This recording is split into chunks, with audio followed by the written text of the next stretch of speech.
Hey everybody, welcome back to another video. Today we're going to touch on how to catch waves and how to adjust your bottom turn to catch different types of waves. So let's get straight into it. There are three things you need to remember when trying to catch waves. First would be to kick strongly and keep your fins underwater. As the wave approaches, kick hard with your fins underwater, not just fluttering on the surface. You can't be kicking above the surface of the water and aerating the water, as it just gives you no drive. Kicking is a very important part of getting onto waves, and it gives you a lot more paddle power than paddling with just your arms. Engage your legs with deep, powerful kicks. This creates more propulsion and downward pressure to move you forward. You need to start kicking a few seconds before the wave reaches you to help build that critical forward momentum. Second is to use the one-arm paddle technique efficiently. When you use this technique, place your inside hand, the one that is closest to the wave face, on the nose of the board to keep it stable. Use your outside arm to do strong, deliberate strokes. If you're going for a right, your right hand is on the nose and you will paddle with the other arm so that when you want to grab the rail, your front hand is already in the correct position. This is going to help get your hands and body in the position without having to mix your hands around while you're already on the wave. Combine this with your kicking mentioned before for maximum drive. And lastly is to position yourself at the peak of the wave. When it comes to catching waves, this is not a complete science. But the easiest thing to do is sit out where the furthest point of white water you can see breaking. This is called the peak of the wave. This will allow you to catch the longest possible ride. This spot gives you the most power and steepness to help you take off. Look for where the wave consistently starts to break and sit just slightly inside from that point. Too far outside and you'll miss the wave, too far inside and it'll break on top of you. You need to start paddling and kicking before the wave reaches you.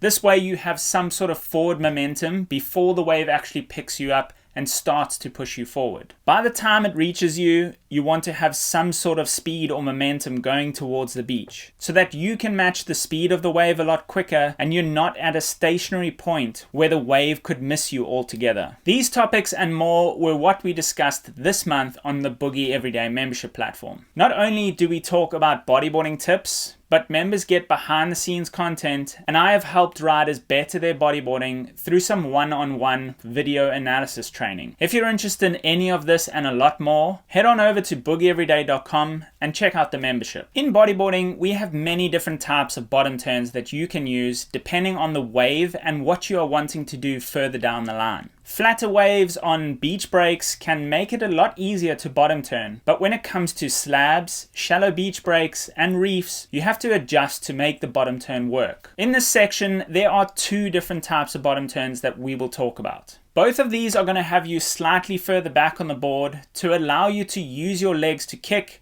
as well as engaging that one-arm paddle technique. If the wave is not too steep, once you are heading down the wave, you can move further forward to gain speed, and you are able to either drive down the line to the lip, get ready for the barrel, or slide back to slow down or cut back. When it comes to the scoop, your weight is going to be a lot further back on the board when you are initiating the start of the bottom turn. This will allow your legs to drag and give you more control on the back of the board when the wave is standing up on a slab or sandbar. So let's discuss some different waves and see how you might have to change your bottom turn. When it comes to sand bottom waves, these can either be shallow sandbars or deep water waves. Although generally sand bottom waves make for easier bottom turns, it has its own complications as there are different types of waves that break on sand bottoms. These waves are sometimes steep where you may need to use a scoop, but they can also be flat where you have to stay forward. Reading the waves before you catch it or when you get up to speed will be the best bet when making decisions on how to bottom turn these waves. When it comes to reef breaks or slabs, the scoop bottom turn is one that you're going to have to master in order to ride these waves so much better. These will allow you to have your weight back and use your legs to slow the speed of the board down while giving you maximum rail control. This allows you to have the ability to keep the nose up, anchoring the back tail section of the board in the face of the wave. Once the rail is set at the bottom of the wave, you can pull up on the board and lean forward